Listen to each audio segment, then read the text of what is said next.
Ya,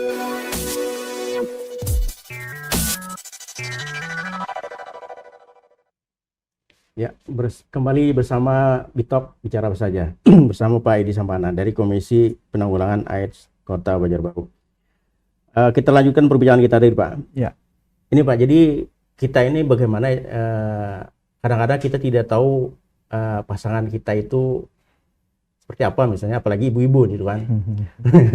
Nah, bagaimana untuk mengedukasi dari misalnya ya setidaknya di rumah tangga lah masing-masing, misalnya ibu-ibu lebih sering menanyakan suaminya seperti apa gitu kan, atau misalnya ada di keluarga itu yang mantan pengguna narkoba misalnya, yang pernah transfusi darah atau seperti apa, mungkin bagaimana mereka itu berkontribusi untuk ikut melacak dari penderita HIV ini.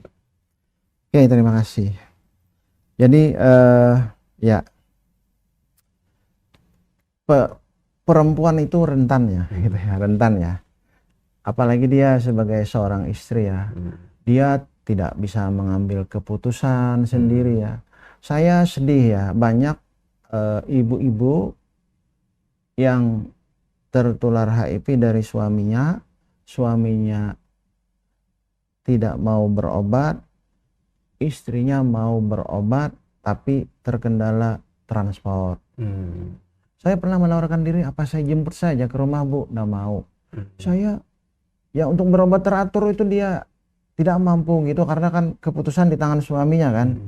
Nah situ pada akhirnya apa? Meninggal dunia. Ya sedih itu. Ada juga yang seperti ini, dia tertular HIV dari suaminya meninggal. Gimana kehidupannya gitu ya, kehidupannya. Dia tidak punya pekerjaan misalnya ya, dia terpaksa menumpang dengan anaknya. Dia untuk ngambil obat sebulan sekali rumahnya jauh. Nah, maka karena itu saat ini program kita semua puskesmas di Banjarbaru wajib mampu melayani supaya tidak ada lagi kendaraan transport untuk ambil obat sebulan sekali itu ya. Nah, ibu-ibu itu yang kasus-kasus tadi, ibu-ibu yang tidak mau berobat teratur, kendalanya misalnya transport, tidak punya BPJS. Kita Komisi Penanggulangan AIDS mengusahakan supaya dia punya BPJS, kartu BPJS. Entah dibayarkan iurannya dengan saya kerjasama dengan Basnas. Oh, saya pernah kerjasama dengan Basnas untuk membayarkan iuran pasien HIV, iuran BPJS-nya. Jadi ibu-ibu, bapak-bapak sekalian ya, bahwa penularan HIV itu kebanyakan artinya 80% melalui hubungan seksual. Jadi, nah, kepada bapak-bapak yang berisiko tinggi tertular HIV, bertanggung jawablah. Jangan sampai menulari istri, gitu ya. Jangan sampai menulari pasangan, jangan sampai menyebarkan penyakit. Kan banyak penyakit yang ditularkan melalui hubungan kelamin itu kan banyak. HIV, sipilis, hepatitis B, hepatitis C, gonore, dan raja singa, sipilis gitu ya. Jadi kita beri motivasi, kita beri edukasi kepada orang-orang yang berisiko tinggi tadi ya, bahwa kalau dia laki-laki pakailah kondom, misalnya LSL, lelaki tidak setia, supaya dia tidak menulari pasangannya. Kalau perempuan, kalau WTS, jangan terima tamu kalau tanpa kondom, lebih baik ditolak gitu. Jangan. Kalau perempuan, kalau WTS ya. Bapak Ibu sekalian ya, jadi penularan HIV tidak mudah, sulit, hanya melalui hubungan kelamin, dari ibu ke anak, transfusi darah, tertusuk jarum suntik yang tidak steril. Tapi tadi 80% adalah melalui hubungan kelamin. Jadi tanggung jawab kita ya sebagai suami atau sebagai WTS ya, bagaimana tidak tertular. Kalau saya lelaki tidak setia, bagaimana saya tidak tertular HIV dari orang lain?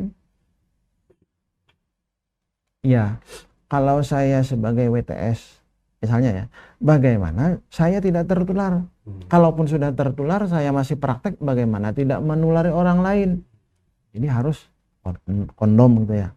Jadi memang satu-satunya cara tadi bahwa 80% penularan HIV melalui hubungan kelamin. Cara mencegahnya apa? Ya tidak usah hubungan kelamin. Tidak usah puasa seks. Atau tetap melakukan hubungan seks asal pakai kondom. Gitu. Yang intinya tadi setia gitu sama pasangan. Setia. Yang sah gitu ya Pak. Nah ini Pak, yang terakhir mungkin ada closing statement dari Bapak terkait dengan Hari AIDS, kemudian dengan penanggulangan HIV/AIDS di Kota Banjarbaru. Jadi Bapak Ibu sekalian, Hari AIDS Sedunia tema nasionalnya adalah bergerak bersama komunitas. Jadi peran komunitas penting untuk kita mencapai eliminasi AIDS tahun 2030 gitu ya. Yang pertama adalah pesan kuncinya adalah peran aktif komunitas dalam melakukan perubahan.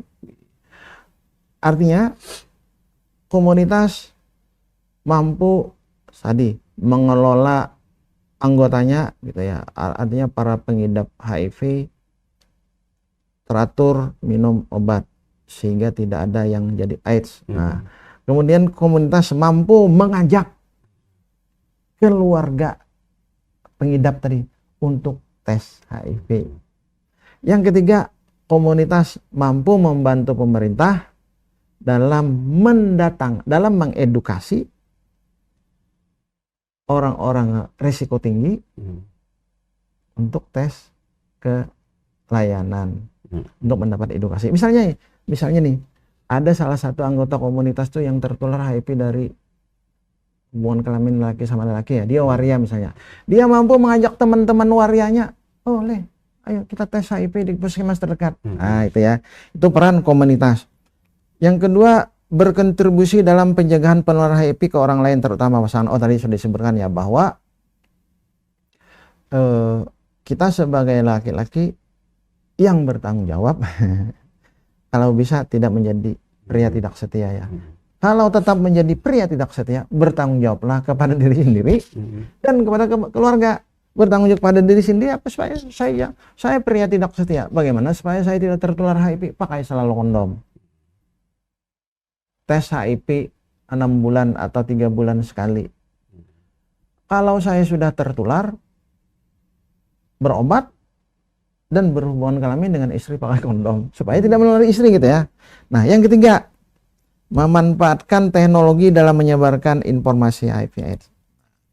Ya, pesan kuncinya ya bahwa petugas kesehatan komunitas perlu membuat konten yang menarik, singkat, padat, sehingga konten itu mau ditonton orang tanpa disuruh gitu ya. Tujuannya adalah kita ingin mengurangi pengertian yang salah tentang HIV sehingga mengurangi stigma dan diskriminasi. Yang keempat, pesan kuncinya ciptakan generasi bebas stigma. Jadi kita petugas kesehatan komunitas bagaimana mengedukasi generasi muda, artinya yang tua-tua susah disuruh, dia sudah pria tidak setia, susah disuruh berubah. Bagaimana kepada yang muda-muda ini sedikit demi sedikit kita edukasi supaya dia tidak tertular HIV. Kan kita tujuannya kan itu. Tidak ada penularan HIV supaya dia supaya tidak tertular HIV. Artinya dia tahu cara mencegahnya. Yang kedua, dia tidak menstigma dan mendiskriminasi sehingga pada tahun 2030 tidak ada lagi stigma dan diskriminasi pada pengidap HIV. Gitu. Iya. Iya, menarik sekali pembicaraan kita hari ini. Jadi bersama Pak Edi Sampana. Semoga target kita 2030 AIDS berakhir di Kota Banjarbaru tercapai. Demikianlah perbincangan kita hari ini. Semoga bermanfaat bagi kita semua. Assalamualaikum warahmatullahi wabarakatuh.